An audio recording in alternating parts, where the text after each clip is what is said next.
그래서 병원 계단을 올라갑니다. 그 병원이 8층짜리 건물에 있는 병원이었어요. 옥상에 올라가서 결국에는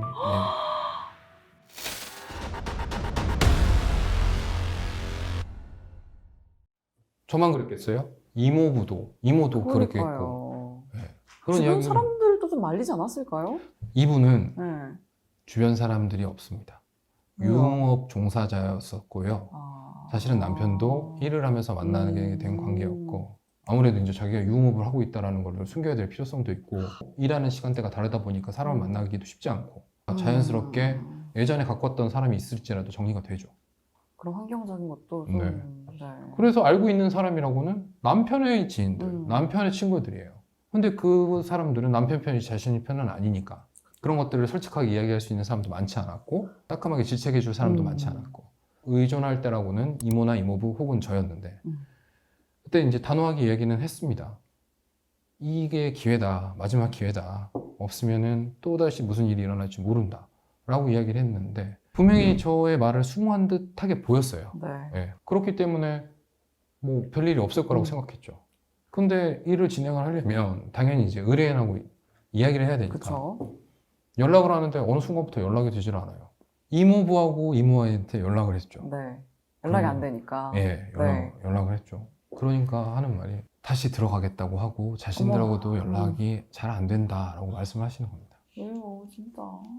이해가 잘 안 돼요, 근데. 뭐 이제 애를 키우겠다. 우리 지금 애가 있지 않습니까? 이 의뢰인의 입장에서는 남편과의 삶도 그렇지만 애를 또 책임져야 되는 상황이기 때문에 애를 데리고 나올 때 애를 데리고 나오지를 못했어요. 애를 봐야 되는 상황을 명분으로 삼아서 네. 일단은 들어갔죠. 그리고 말한 대로 더 이상 제가 뭘 어떻게 해줄 수가 없어요. 의뢰인이 당사자의 의사가 그런데 제가 그걸 강제로 끌고 갈 수도 없는 거고. 그래서 잊혀지는 듯 했습니다. 그런데 충격적인 소식을 듣게 됩니다. 기사를 통해서 봤는데 내용은 이렇습니다. 제 의뢰인은 여전했어요. 계속 폭행을 당했고 어느 순간부터 그 당연한 폭행이 도를 넘게 됩니다.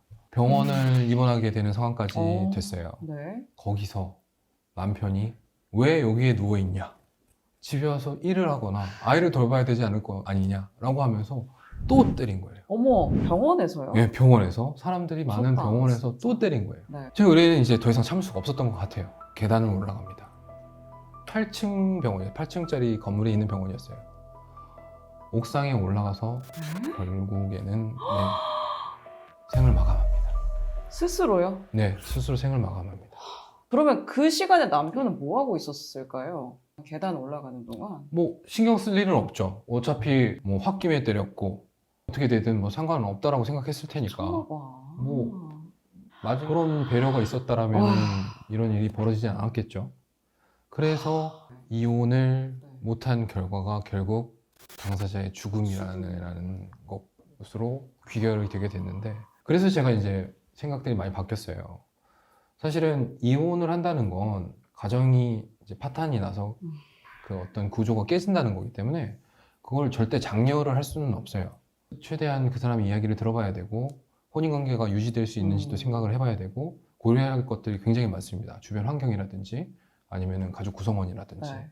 지금은 이혼에 관련돼서 이제 상담을 하러 네. 저한테 많이 오실 거 아닙니까? 그럴 때 이야기를 들어보고 이 사람이 진실되게 이혼을 원하고 있고 그리고 이혼해야 될 상황이라는 판단이 서게 된다면 중간에 이혼을 하지 않겠다라는 의사에도 불구하고 굉장히 저는 이제 강력하게 말리고 이혼을 최대한 시키려고 노력을 합니다. 요새 그리고 가정폭력 사건에 대한 국가의 어떤 시스템이 굉장히 잘 돼 있어요. 신고하셔야 되고 거기에 적절한 조치를 취하셔야 됩니다. 그것만으로도 자신의 안전을 충분히 보장할 수 있어요. 외부에게 이 사실을 알리고 도움을 요청하는 거는 굉장히 중요해요. 혼자 해결할 수 있다는 생각은 안 하시는 게 좋습니다. 네, 같은 여자로서 참 너무 참담하고 좀 네. 안타까운 마음이 드는데 그 악마 같은 남편이 그에 마땅한 좀 처벌을 받았을지가 좀 궁금한데요. 형사처벌 관련해서 이 사건을 제가 직접 이제 담당하지는 않았으니까 저 역시도 뭐 매체를 통해서 확인을 했습니다만 그냥 징역 1년이었어요. 결과는 폭행만 인정이 됐어요. 폭행을 당했다는 피해자가 사망을 했기 때문에 피해자와 관련해서 직접적인 진술을 들을 수 있는 기회가 없었습니다. 수사관들 입장에서는. 그러면은 거기에서 확인할 수 있는 사실은 주변 목격자 진술에서 확인될 수 있는 병원에서 그 당시에 맞았다. 그것뿐이었고요. 이전의 폭행 사실에 관련해서도 당사자 그러니까 가해자 남편은 부인하고 있는 상황이었고 그에 대해서도 명확하게 진술하거나 증거 사람이 상처를 입으면 결국 낫잖아요. 그러니까 그 피해 당시의 상황들을 확인할 수 있었던 증거들도 확보하기 어려웠고 그러다 보니까 결국에는 그 정도의 처벌을 받은 거죠. 지금은 어찌됐든 철저히 더 조사를 하고 인과관계를 최대한 확인을 한 다음에 죽음과의 이 폭력과의 사이에 인과관계가 있다라고 인정을 하고 물론 그 폭행죄라든지 상해죄로 의유를 하겠지만 거기에서 정하는 최장기의 형들을 선고를 함으로써 실질적으로는 살인에 가까운 형벌을 내리는 형태로 지금 가고 있죠.